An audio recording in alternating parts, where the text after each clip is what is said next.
Serial तुमसे तुम तक में आ गया है बहुत ही धमाकेदार ट्विस्ट।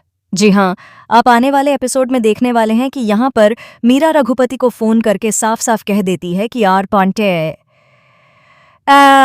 एस सर की माँ को किसी भी हालत में अनु के घर नहीं पहुंचना चाहिए, फिर चाहे इसके लिए तुम्हें कुछ भी क्यों न करना पड़े। जैसे ही वह वहां पहुंचने वाली होती हैं, दूसरी तरफ पुष्पा जी गाड़ी चलाना सीखने की कोशिश कर रही होती हैं, लेकिन रात के अंधेरे में उनकी गाड़ी लेकर निकल जाता है रघुपति और वह आर्य की मां को टक्कर मार देता है।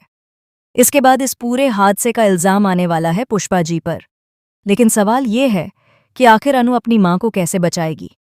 चलिए जानते हैं आगे क्या होने वाला है। लेकिन हाँ, अगर आपने अभी तक हमारे चैनल को सब्सक्राइब नहीं किया है तो जल्दी से कर लीजिए। एपिसोड में आप देखेंगे कि मीरा एक बार फिर अनु के खिलाफ नया प्लान बना लेती है, उसे मोहल्ले में बेइज्जत करने के लिए। उधर अनु उस जगह से निकल जाती है जहां पार्टी हो रही होती है। घर पहुंचकर वह बताती है कि सब कुछ बहुत अच्छा रहा और उसकी काफी तारीफ भी हुई। इसके बाद उसके मम्मी पापा पूछते हैं कि वह कैसी दिखती है। तब अनु बताती है कि हम उनसे पहले भी मिल चुके हैं जीवदानी मंदिर में।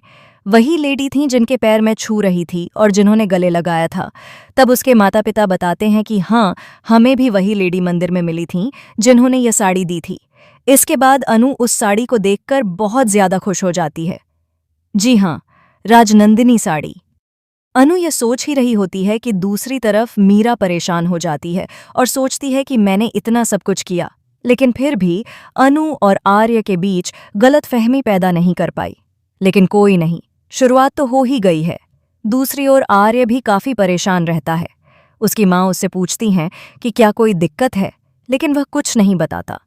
तभी मोहल्ले में एक बड़ा ड्रामा हो जाता है। मीरा रघुपति को एक फोटो भेजती है और कहती है कि इस फोटो को प्रिंट करवाकर मोहल्ले के बीचों बीच बड़ी बड़ी लगानी है। इसके बाद रघुपति वह फोटो लगाकर अनु के बारे में उल्टा सीधा बोलने लगता है और कहता है कि ये कितनी कैरेक्टरलेस लड़की है, देखो कैसे कपड़े पहने हैं। तभी पुष्पा जी अपनी बेटी का पूरा सपोर्ट करती हैं और कहती हैं कि क्यों मेरी बेटी अच्छे कपड़े नहीं पहन सकती। हर लड़की को अपनी पसंद के कपड़े पहनने का पूरा हक है, तुम होते कौन हो उन्हें रोकने वाले।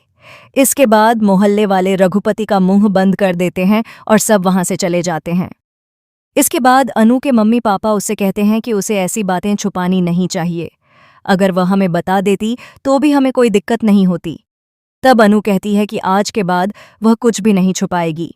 दूसरी तरफ आर्य परेशान होता है तो उसकी माँ उसे समझाती हैं और कहती हैं कि उसे अपने तरीके के कपड़े पहनने का पूरा हक है। अगर तुमने उसे कोई सूट दिया और उसने नहीं पहना तो इसमें नाराज होने की कोई बात नहीं है। क्या पता वह हर रोज सूट पहनती हो और आज कुछ नया पहनना चाहती हो। प्यार का मतलब आज़ादी देना होता है, रोक टोक करना नहीं। इधर झेंडे मीरा को कॉल करके कहता है कि उसे पता है कि ड्रेस उसी ने चेंज की है। मीरा पूछती है कि क्या उसके पास कोई सबूत है। तब वह कहता है कि अगर आर सर को इस बात की भनक भी लग गई तो वह पाताल से भी सबूत निकाल लेंगे। यह सुनकर मीरा थोड़ी घबरा जाती है, लेकिन अगले ही दिन मीरा फिर से अनु को अपने घर बुलाती है और उसे पुराने फोटोग्राफ्स दिखाने लगती है। साथ ही बताती है कि आर्य उसे कितना पसंद किया करता था। यह सब देखकर अनु काफी सैड हो जाती है। आने वाले एपिसोड में आप देखेंगे कि आर्य की मां के एक्सीडेंट का सारा इल्जाम पुष्पा जी पर आने वाला है, जबकि यह पूरा प्लान मीरा ने बनाया था। उसी ने रघुपति को फोन किया था और यह सब करने को कहा था। अब आगे क्या होगा? क्या मीरा को उसकी सजा मिलेगी? आपको क्या लगता है? हमें कमेंट में ज़रूर बताइए। ऐसी ही ताज़ा खबरों के लिए हमारे चैनल को सब्सक्राइब करना न भूलें।